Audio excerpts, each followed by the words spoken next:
Hi there. Are you ready for more Thomas time? Good. So am I.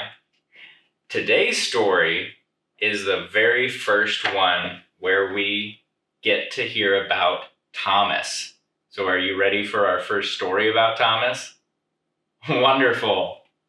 This one is called Thomas and Gordon.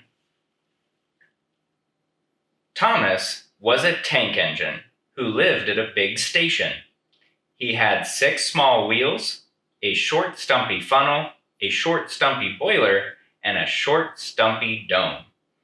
He was a fussy little engine, always pulling coaches about. He pulled them to the station, ready for the big engines to take them out on long journeys. And when trains came in, and the people had got out, he would pull the empty coaches away so that the big engines could go and rest. He was a cheeky little engine, too.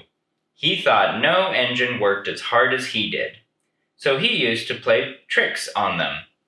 He liked best of all to come quietly beside a big engine dozing on a siding and make him jump. One day, Gordon was resting on a siding. He was very tired. The big express he always pulled had been late, and he had had to run as fast as he could to make up for lost time. He was just going to sleep when Thomas came up in his cheeky way. "Wake up, lazy bones," he whistled. "Do some hard work for a change. You can't catch me." And he ran off, laughing. Instead of going to sleep again, Gordon thought how he could get back at Thomas. One morning, Thomas wouldn't wake up. His driver and fireman couldn't make him start. His fire went out and there was not enough steam. It was nearly time for the express. The people were waiting, but the coaches weren't ready. At last, Thomas started. Oh dear, he yawned. "Come on," said the coaches, "hurry up." Thomas gave them a rude bump and started for the station. Don't stop dawdling, he grumbled. Where have you been? Asked the coaches crossly. Thomas fussed into the station where Gordon was waiting. Poop, poop, poop, hurry up, you, said Gordon crossly. Peep, pip, peep, hurry yourself, said cheeky Thomas. Yes, said Gordon, I will. And almost before the coaches had stopped moving, Gordon came out of his siding and was coupled to the train. Poop, poop, he whistled. Get in quickly, please. So the people got in quickly. The signal went down, the clock struck the hour, and the guard waved his green flag, and Gordon was ready to start. Thomas usually pushed behind the big trains to help them start, but he was always uncoupled first, so that when the train started running nicely, he could stop and go back. This time, he was late, and Gordon started so quickly that they forgot to uncouple Thomas. Poop, poop, said Gordon. Peep, peep, peep, whistled Thomas. Come on, puffed Gordon to the coaches. Pull harder, puffed Thomas to Gordon. The heavy train slowly began to move out of the station. The train went faster and faster, too fast for Thomas. He wanted to stop, but he couldn't. Peep, peep, stop, he whistled. Hurry, laughed Gordon in front. You can't get away, laughed the coaches. Poor Thomas was going faster than he had ever gone before. He was out of breath and his wheels hurt him, but he had to go on. I shall never be the same again, he thought sadly. My wheels will be quite worn out. At last they stopped at a station. Everyone laughed to see Thomas puffing and panting behind.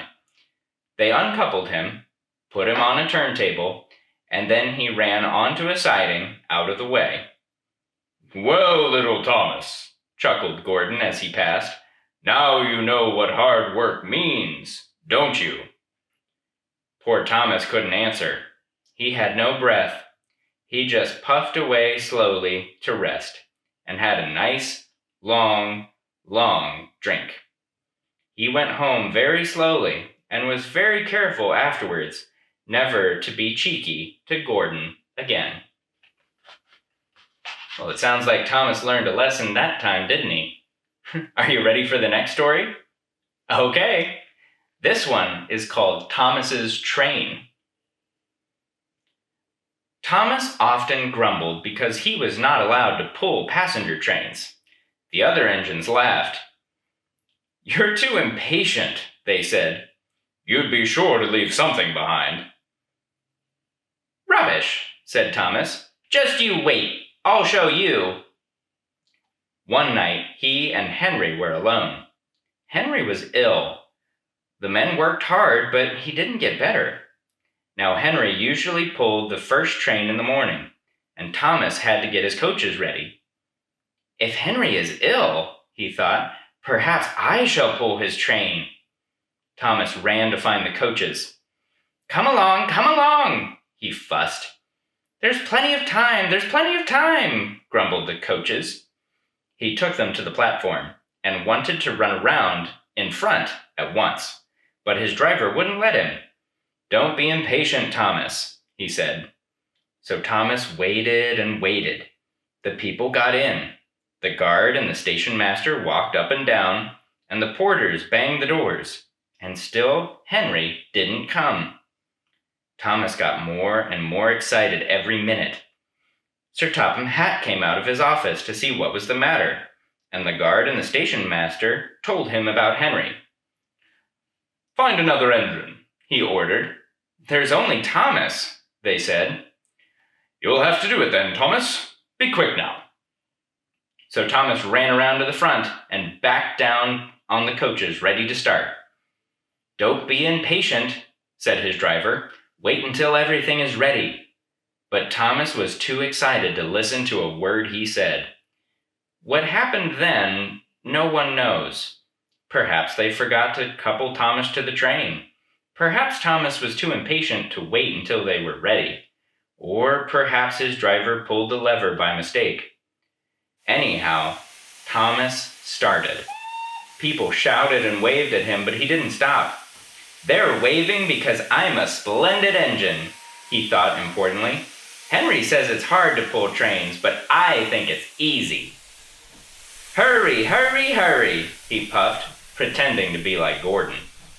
He passed the first signal box. He saw the men leaning out and waving and shouting. "They're pleased to see me," he thought. "They've never seen me pulling a train before. It's nice of them to wave." And he whistled, "Peep, peep, thank you," and hurried on. But he came to a signal that said danger. "Bother," he thought. "I must stop, and I was going so nicely, too. What a nuisance signals are." And he blew an angry beep beep on his whistle. One of the signalmen ran up. "Hello, Thomas," he said. "What are you doing there?" "I'm pulling a train," said Thomas proudly. "Can't you see?" "Where are your coaches, then?" Thomas looked back. "Why, bless me," he said, "if I haven't left them behind." "Yes," said the signalman. "You'd better go back quickly and fetch them." Poor Thomas was so sad he nearly cried. "Cheer up," said his driver. "Let's go back quickly and try again."